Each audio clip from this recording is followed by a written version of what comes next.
ചെയ്യല്ലിൻ വലാ മഖീല, ആളെ കാണിക്കാനും വേണ്ടി നിങ്ങൾ ചെയ്യല്ലിൻ. സുബ്ഹാനല്ലാഹ്. ലക്ഷങ്ങൾ വില വരുന്ന വസ്ത്രമാണ് പുതുനാരി പെണ്ണിന് അണിയിച്ചു കൊടുക്കുന്നത്, അല്ലേ? ഒരൊറ്റ ദിവസത്തെ കല്യാണത്തിന്റെ പകലിൽ വാടക കൊടുക്കുകയോ വാങ്ങുകയോ ചെയ്യുന്ന ആൾക്കാരുണ്ട്. വേണമെങ്കിൽ അങ്ങനെ ചെയ്തോളൂ. ഈ പൈസക്ക് വാങ്ങിയിട്ട് അത് ഒന്നിനും ഉപകാരപ്പെടാതെ, ഒരാൾക്കും പറ്റാതെ, ധൂർത്തല്ലേ, ഇസ്രാഫല്ലേ ആ പൈസ മുഴുവനും ഒരു ഉപകാരത്തിൽപ്പെടാതെ മാറ്റിവെക്കപ്പെടുന്നത്. വിവാഹത്തിന്റെ സമയത്ത് ഒരുപാട് കാര്യങ്ങൾ നമ്മൾ ശ്രദ്ധിക്കണം മുഅ്മിനീങ്ങളെ. കുലു വഷ്റബു, തിന്നോളി കുടിച്ചോളി, പക്ഷേ വലാ തുസ്രിഫു, ഇസ്രാഫ് ചെയ്യല്ലേ, ധൂർത്ത് ചെയ്യല്ലേ. ഭക്ഷണം കിട്ട് വിളമ്പിയിട്ട് എന്തൊക്കെ ഐറ്റംസ് വേണം. തന്റെ അയൽപക്കക്കാരന്റെ കല്യാണത്തിന് ഇത്ര ഉണ്ടായിരുന്നു, എന്നാ പിന്നെ കാറ്ററിംഗ് ഗ്രൂപ്പിന് കൊടുക്കുകയാണ് ഓർഡർ, എന്നാ പിന്നെ അതിലും ഒരു 4 ഐറ്റംസ് ഒന്ന് ഏറെ വെച്ചോളിയും. ഇവനത് ഒപ്പുണ്ടായിട്ടല്ല, ഒപ്പില്ലോരും ചെയ്യാൻ പാടില്ല. എന്നിട്ട് ഈ മത്സരം, എന്നിട്ട് കുറെ വേസ്റ്റ്, ശരീരത്തിന് കുറെ കൊളസ്ട്രോളും കുറെ എണ്ണയും കുറെ അസുഖങ്ങളും കിട്ടുക എന്നല്ലാതെ, സുബ്ഹാനല്ലാഹ്, എത്രയോ ഒരു നേരത്തെ ഭക്ഷണം കിട്ടാതെ കഷ്ടപ്പെടുന്ന പാവങ്ങളുടെ മുമ്പിലാണ് നമ്മൾ ഈ ധൂർത്ത് ചെയ്യുന്നത്. നോക്കണം. ഇന്നൽ മുബദ്ദിരീന കാനൂ ഇഖ്വാന ശയാതീൻ, പിശാചുക്കളുടെ കൂട്ടുകാരാണ് ഈ ധൂർത്ത് ചെയ്യുന്ന ആളുകൾ. അള്ളാഹു കാത്തുരക്ഷിക്കുമാറാകട്ടെ. ഇൻഷാ അല്ലാഹ് അത്തരം വിഷയങ്ങളൊക്കെ വരുമ്പോ ആ കാര്യങ്ങൾ വിശദമായിട്ട് പറയാം. ഇവിടെ നമ്മൾ ഒന്നുകൂടെ ചില വിഷയങ്ങൾ സ്ത്രീയുടെ സൗന്ദര്യവുമായി ബന്ധപ്പെട്ട്, അവളുടെ ഭംഗിയുമായി ബന്ധപ്പെട്ട് നമുക്ക് പഠിക്കാനുണ്ട്. ഒന്ന്, റസൂലുള്ളാഹി സ്വല്ലല്ലാഹു അലൈഹി വസല്ലമ തങ്ങൾ നിരോധിച്ച വിഷയമാണ് ഖഅഖഅത്തുൽ ഖൽഖാൽ, അല്ലേ? ഈ വലിയ പെണ്ണുങ്ങൾ, അതായത് പ്രായപൂർത്തിയെത്താറായിട്ടുള്ള പെൺകുട്ടികൾ, അവർ ഈ ശബ്ദമുള്ള അലങ്കാരമുള്ള ഈ ആഭരണങ്ങൾ ഉപയോഗിക്കരുത്. അത് പുരുഷന്മാരുടെ ശ്രദ്ധ ക്ഷണിക്കാൻ പിശാച് സഹായിക്കുമെന്ന വിഷയമാകയാൽ അതുകൊണ്ട് വലാ യദ്രിബന ബിഅർജുലിഹിന്ന എന്ന പ്രയോഗം അല്ലാഹു തആല സ്വീകരിച്ചു. ചിലർ ചോദിക്കുമ്പോൾ ചെറിയ ആൺകുട്ടികൾക്ക് സ്വർണ്ണം ഇടുന്നതിന് വിരോധമുണ്ടോ? ചെറിയ കുട്ടികൾക്ക്, ചെറിയ ആൺകുട്ടികൾക്ക് ഇപ്പൊ സ്വർണം ധരിപ്പിച്ചു. ചെറിയ കുട്ടികൾക്ക് എന്താ അതിന്റെ വിധി? നിങ്ങൾ സ്വർണം ധരിക്കണില്ലേ, കൊടുക്കണില്ലേ, ഒരു വിരോധമില്ല. പക്ഷെ അത് ഹലാലാണ്. പുരുഷൻ എന്ന് പറയുമ്പോ കുട്ടിനെ പറ്റി അതൊരു പുരുഷനാന്ന് പറയോ? ആണോ? ആണോ? ഒരു വയസ്സുള്ള കുട്ടി ഒരു പുരുഷനാ? അല്ല, കുട്ടിയാണ്. അവർക്കത് ജായിസാണ്. അലാ റിജാലി ഉമ്മത്തി, എന്റെ സമൂഹത്തിൽ ആണുങ്ങൾക്കത് ഹറാമാണെന്ന് റസൂലുള്ളാഹി സ്വല്ലല്ലാഹു അലൈഹി വസല്ലം. ഹലാലായത് നമ്മൾ പിടിച്ചിട്ട് എന്താക്കണ്ട, ഹറാമാക്കണ്ട. ഹലാലായിട്ട് തന്നെ കടന്നോട്ടെ. നമുക്ക് ഇഷ്ടമല്ലെങ്കിൽ നമ്മൾ സ്വർണ്ണം ഇടണ്ട. സ്വർണ്ണത്തിനൊക്കെ വില കൂടുതലാ, അങ്ങനെയൊക്കെ പറഞ്ഞോളി. ഇത് ഹറാമാന്ന് പറയല്ലേ, കുഴപ്പമില്ല. എന്നാ പിന്നെ മാമൂലൊക്കെ ഒന്ന് നിർത്തുക. നമ്മൾ സ്വർണ്ണം അങ്ങനെ എന്താ പോയി ഷൂട്ടിങ്, എന്താ പോകുന്ന പോക്ക്. അപ്പൊ പിന്നെ മസ്അല വെച്ചിട്ട് എന്ത് ചെയ്യേണ്ട, അതിനെ നമ്മൾ മറിക്കരുത്. അത് ഹലാലാണ്. കൊച്ചുമക്കളല്ലേ, അവർക്കത് ജായിസാണ്. വേണ്ടാത്തൊരു ഒഴിവാക്കിക്കോളൂ, കുഴപ്പമില്ല. പിന്നെ ഇതുമായി ബന്ധപ്പെട്ട മറ്റൊരു വിഷയം അൽ വഖാറു ഫിൽ മശ്ഇ വൽ ഹദീസ്. നടക്കുന്ന സമയത്ത് മാത്രമല്ല ഈ ഒരു പക്വത പാലിക്കേണ്ടത്, സംസാരത്തിലും മക്കൾ പക്വത പാലിക്കണമെന്നാണ്. അത് ആണും പെണ്ണും അങ്ങനെയാണ്. മഹാനായ ഇമാം സമഖ്ശരി റളിയല്ലാഹു അൻഹു തഫ്സീർ, അവരുടെ തഫ്സീർ നസഫിയിൽ ഇന്ന സീന അല്ലതി യജിബു ഇഖ്ഫാഉഹാ, ഒരു പെണ്ണ് മറച്ചു വെക്കേണ്ട ഭംഗി എന്ന് പറഞ്ഞത് ഖദ് തകൂനു മൗദിഅൻ ഫിൽ ജിസ്മി, ശരീരത്തിലെ ഒരു ഭാഗമാകാം, ഔ ഹറകതൻ ലിഉദ്വിൻ, ഒരു ശരീരത്തിന്റെ അനക്കമാകാം, ഒരു ഭാഗത്തിന്റെ അനക്കമാകാം, ഔ തരീഖതൻ ഫിൽ കലാമി അവിൽ മശി, സംസാരത്തിലോ നടത്തത്തിലോ ഉള്ള ഒരു രീതിയാകാം.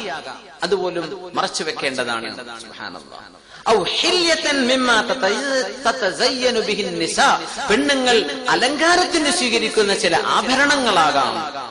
മിമ്മാ യൽബസ്ന ഔ ഗൈറ ദാലിക്, ഇങ്ങനെ പലതും ഈ വിഷയത്തിൽ വരുന്നുണ്ടെന്ന് ഈ ആയത്തിനെ തഫ്സീർ ചെയ്ത മഹാനായ സമഖ്ശരി റളിയല്ലാഹു തആല അൻഹു രേഖപ്പെടുത്തിയിട്ടുണ്ട്. പിന്നെ അത്തഅത്തുർ, അത്തർ പൂശുന്നത്. റസൂലുള്ളാഹി സ്വല്ലല്ലാഹു അലൈഹി വസല്ലം തങ്ങൾ പറയുന്ന ഹദീസ്, കുല്ലു ഐനിൻ സാനിയ, എല്ലാ കണ്ണും വ്യഭിചരിക്കുന്നതാണ്. വൽ മർഅതു, ഏതൊരു പെണ്ണും ഇദസ്തഅതറത്, സുഗന്ധം പൂശുകയും, ഫമറത് ബിൽ മജ്ലിസി, അന്യ ആളുകൾ ഇരിക്കുന്ന മജ്ലിസിലൂടെ നടന്നു പോവുകയും ചെയ്താൽ, ഫഹിയ കദാ വകദാ, അവൾ ഇന്നവളെ പോലെയാണ് എന്ന് പറഞ്ഞാൽ സാനിയ, അവൾ വ്യഭിചാരിയാണ് നാം മനസ്സിലാക്കുക. ബുദ്ധിയുള്ള മുഅ്മിനീങ്ങളുടെ വിധിയെഴുത്ത് അങ്ങനെയാണ്.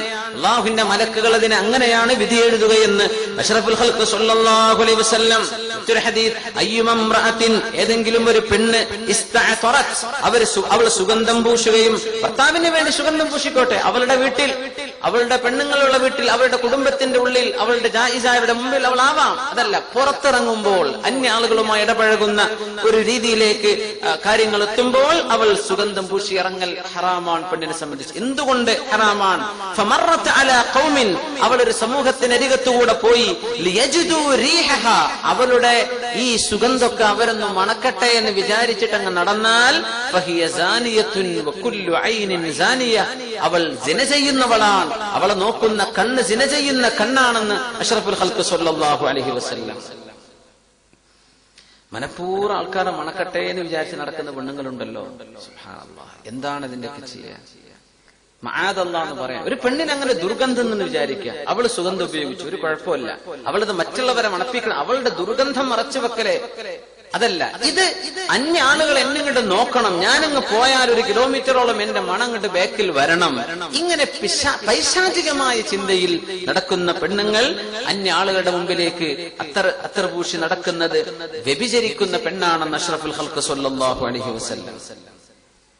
എന്നാ പിന്നെ സൗജ്, ഭർത്താവിന് വേണ്ടി ഇത് ചെയ്യണം, നമ്മൾ മനസ്സിലാക്കിയിട്ടുണ്ട്. ഭർത്താവിന് വേണ്ടി അണിഞ്ഞൊരുങ്ങേണ്ടവളാണ് പെണ്ണ്. ഭർത്താവിന്റെ മുമ്പിൽ അവൾ എന്ത് ചെയ്യരുത്? അവൾ ദുർഗന്ധത്തിലല്ല നിൽക്കേണ്ടത്, നല്ല സുഗന്ധത്തിൽ സൗന്ദര്യവതിയായിട്ടാണ് അവൾ ഭർത്താവിന്റെ മുമ്പിൽ നിൽക്കേണ്ടത്. അതിനെന്താണ് ഹദീസ്? അന്ന സൗജത്ത് ഉസ്മാൻ ഇബ്നു മദ്ഊൻ, മഹാനായ ഉസ്മാൻ ഇബ്നു മദ്ഊൻ റളിയല്ലാഹു അൻഹുവിന്റെ ഭാര്യ, അവരെ ധാരാളം സുഗന്ധം ഉപയോഗിക്കുന്ന സ്ത്രീയായിരുന്നു ആദ്യകാലം. അവരെ മൈലാഞ്ചി പൂശുന്നവരായിരുന്നു. അങ്ങനെ പിന്നെ അതൊക്കെ നിർത്തി, പാടില്ലെന്ന് പറഞ്ഞപ്പോ അതൊക്കെ നിർത്തി. അങ്ങനെ ഒരിക്കൽ ആയിഷ റളിയല്ലാഹു അൻഹയുടെ അടുത്ത് വന്നു, കയ്യിൽ മൈലാഞ്ചിയില്ല, അതുപോലെ തന്നെ ശരീരത്തിൽ എന്തില്ല, സുഗന്ധമൊന്നും ഇല്ലാതെ വന്നു. ഈ മൈലാഞ്ചി പെണ്ണുങ്ങൾക്ക് നല്ലതാണ്, ഉത്തമമാണ്, അവര് ചെയ്യുന്നത് കൂലിയാണ് എന്നൊക്കെ റസൂലുള്ളാഹി സ്വല്ലല്ലാഹു അലൈഹി വസല്ലം ഞങ്ങൾ പറഞ്ഞിട്ടുണ്ട് കേട്ടോ. നമ്മള് ഈ നൈൽ പോളിഷിനെ കുറിച്ചിട്ട് പറയാനുണ്ട് ഇൻഷാ അല്ലാഹ്. അങ്ങനെ ആയിഷ ബീവി റളിയല്ലാഹു അൻഹ മുമ്പിലേക്ക് വന്നു. അപ്പൊ അത്തറും ഇല്ല, ഒരു മൈലാഞ്ചി ഒന്നും ഇല്ലാതെ വന്നത്. അവരതൊക്കെ ചെയ്തിരുന്ന പെണ്ണായിരുന്നു. ആയിഷ ബീവി റളിയല്ലാഹു തആല അൻഹക്ക് വല്ലാത്ത അത്ഭുതം. എന്തേ നിങ്ങൾ ഇങ്ങനെയൊക്കെ ചെയ്തത്? എന്തേ നിങ്ങൾക്ക് ഭർത്താവില്ലേ? നിങ്ങൾ കല്യാണം കഴിഞ്ഞ പെണ്ണല്ലേ, ഭർത്താവുള്ള പെണ്ണല്ലേ നിങ്ങൾ, എന്നിട്ട് എന്തേ നിങ്ങൾ ഇതൊന്നും ചെയ്യാത്തത്? ഫഖാലത്ത് ലഹാ, അപ്പൊ അവര് പറഞ്ഞു, യാ ഉമ്മുൽ മുഅ്മിനീൻ, അല്ലയോ ഉമ്മുൽ മുഅ്മിനീൻ ആയിഷ ബീവി റളിയല്ലാഹു അൻഹ. നോക്കണത് വല്ലാത്തൊരു വാക്കാണ് ഈ മഹദി പറഞ്ഞത്. ഇന്ന ഉസ്മാൻ ഇബ്നു മദ്ഊൻ, എന്റെ ഭർത്താവ് ഉസ്മാൻ ഇബ്നു മദ്ഊൻ, ലാ യുരീദു ദുനിയ, അവർക്ക് ദുനിയാവ് വേണ്ട, വലാ യുരീദു നിസാ, പെണ്ണുങ്ങളും അവർക്ക് ആവശ്യമില്ല എന്ന് പറഞ്ഞാൽ അങ്ങനത്തെ ഒരു ആളൊന്നും അല്ല എന്റെ ഭർത്താവ് ഉസ്മാൻ ഇബ്നു മദ്ഊൻ എന്ന് ഈ മഹദി പറഞ്ഞു. ആയിഷ ബീവി റളിയല്ലാഹു അൻഹ നേരെ നബി തങ്ങളോട് ചെന്ന് പറഞ്ഞു കൊടുത്തു, നബിയെ ഇങ്ങനൊരു സംഭവം ഉണ്ട്. അങ്ങനെ നബി തങ്ങൾ ഉസ്മാൻ ഇബ്നു മദ്ഊൻ എന്നവരെ കണ്ടപ്പോ ചോദിച്ചു, യാ ഉസ്മാൻ, അല്ലയോ ഉസ്മാൻ. അത് ഉസ്മാൻ ഇബ്നു മദ്ഊൻ എന്ന സ്വഹാബിയാണ്. കഅബയുടെ താക്കോലുമായൊക്കെ ബന്ധപ്പെട്ട സൂക്ഷിപ്പുകാരനായിരുന്നു ഉസ്മാൻ ഇബ്നു മദ്ഊൻ റളിയല്ലാഹു അൻഹു. അവരോട് ചോദിച്ചു, തുഅ്മിനു ബിമാ നുഅ്മിനു ബിഹി, നബി തങ്ങൾ ചോദിക്കുക, ഉസ്മാൻ, നമ്മൾ വിശ്വസിക്കുന്നതിലൊക്കെ നിങ്ങൾക്ക് വിശ്വാസമല്ലേ എന്ന് ചോദിച്ചു. നഅം യാ റസൂലല്ലാഹ്, ഉണ്ട് നബിയേ. എന്നാ പിന്നെ നമ്മളെ കണ്ട് പഠിക്ക് എന്ന് റസൂലുള്ളാഹി സ്വല്ലല്ലാഹു അലൈഹി വസല്ലം എന്ന് പറഞ്ഞാൽ, നിന്റെ ഭാര്യയെ നീ ഒഴിവാക്കല്ലേ, അവരോട് ആഗ്രഹമില്ലെന്ന് നീ പ്രകടിപ്പിക്കല്ലേ, അവരോട് സ്നേഹം കാണിക്കുക. ഞാൻ എന്റെ കുടുംബത്തോടൊപ്പം ജീവിക്കുന്നില്ലേ, ഞാൻ ചെയ്യുന്നത് ദീനല്ലേ, എനിക്ക് ഭാര്യമാരില്ലേ, അതുകൊണ്ട് നിന്റെ ഭാര്യയ്ക്ക് നിന്നോട് ഇഷ്ടമില്ല, നിന്റെ ഭാര്യയോട് നിനക്ക് ഇഷ്ടമില്ല എന്ന രീതിയിൽ നീ പെരുമാറല്ലേ, അവരോട് അങ്ങനെ കാണിക്കല്ലേ, നീ അവരെ സമീപിക്കണം, അങ്ങനെ നല്ല കുടുംബജീവിതം നയിക്കുക എന്ന് റസൂലുള്ളാഹി സ്വല്ലല്ലാഹു അലൈഹി വസല്ലം പഠിപ്പിച്ചു. ഈ ഹദീസ് ഫിഖ്ഹ് കർമ്മശാസ്ത്ര പണ്ഡിതന്മാർ ചർച്ചക്കെടുത്തൊരു ഹദീസാണ്. എന്താണ് ഇവിടെ വിഷയം? ആയിഷ ബീവി റളിയല്ലാഹു അൻഹ എന്തുകൊണ്ട് ഈ വിഷയം അല്ലാഹുവിന്റെ റസൂലിലേക്ക് എത്തിച്ചു? അത് പറഞ്ഞത് ഭർത്താവുള്ള ഒരു വഹിയ ദാതു സൗജിൻ, ഭർത്താവുള്ള ഒരു പെണ്ണ് ഇതൊക്കെ ചെയ്യണം എന്നാണ്. കുട്ടികളെ നോക്കിയിട്ട് പാത്രം കഴുകിയിട്ട് എനിക്ക് നേരം കിട്ടണ്ടേന്ന് എന്ത് ചെയ്യരുത്, പെണ്ണത് പറയുന്നത്. കുറച്ചു നേരം ഇരുന്നിട്ട് എന്ത് ചെയ്യുന്നു, മൈലാഞ്ചിട, ഒന്ന് അത്തറ പൂശ, അഴുക്കുള്ള ഡ്രസ്സൊക്കെ ഒന്ന് മാറ്റിവെക്കുക, അവൾ ഭർത്താവിന് വേണ്ടി അണിഞ്ഞൊരുങ്ങുക, അത് സുന്നത്തുള്ള വിഷയമാണ്. അപ്പോഴല്ലേ ഹറാമിൽ നിന്ന് അകന്ന് അള്ളാഹു ഹലാലാക്കിയ ഹലാലിലൂടെ അതിൽ തന്നെ അള്ളാഹു കൂലി തരികയും ചെയ്യും. സുബ്ഹാനല്ലാഹ്. ഇപ്പൊ ഭർത്താവുള്ള ഒരു പെണ്ണങ്ങനെ ചെയ്യണം എന്ന് ആയിഷ റളിയല്ലാഹു അൻഹ ഇതിൽ നിന്ന് മനസ്സിലാക്കി. വസ്തിൻകാറു ആയിഷ റളിയല്ലാഹു അൻഹ തർക്കൽ ഖിതാബി ഖിദാബി വത്വീബി യുശ്ഇറു ബിഅന്ന ദവാത്തിൽ അസ്വാജ് യഹ്സുനു മിൻഹുന്ന തസയ്യുനു ലിൽ അസ്വാജ് ബിദാലിക്. ഇതാണ് മസ്അല. ഭർത്താവുള്ള പെണ്ണുങ്ങൾ അവരുടെ ഭർത്താക്കന്മാർക്ക് വേണ്ടി ആ പെണ്ണുങ്ങൾ ഭംഗിയാവേണ്ടതാണ്. ഇതൊക്കെ ഉമ്മമാര് മക്കളെ കെട്ടിച്ചേക്കുമ്പോൾ പറഞ്ഞു കൊടുക്കണം. അങ്ങനെയാണ്. ഇത് മാതാപിതാക്കൾ മക്കളുമായി ഈ വിഷയങ്ങളൊക്കെ ചർച്ച ചെയ്യണം, പറഞ്ഞു കൊടുക്കണം, അറിയിച്ചു കൊടുക്കണം, അറിഞ്ഞില്ലെങ്കിൽ എന്നർത്ഥം. മറ്റൊന്ന്, അപ്പോ എവിടെ പറ്റും പറ്റില്ലെന്ന് മനസ്സിലായി. സുഗന്ധം അന്യ ആളുകളുടെ മുമ്പിൽ പറ്റില്ല, പക്ഷേ ഭർത്താവിന്റെ മുമ്പിൽ അത് ചെയ്യൽ ഏറ്റവും നല്ലതാണെന്ന് വരെ ആയിഷ റളിയല്ലാഹു അൻഹ പഠിപ്പിക്കുകയാണ്. ഇനി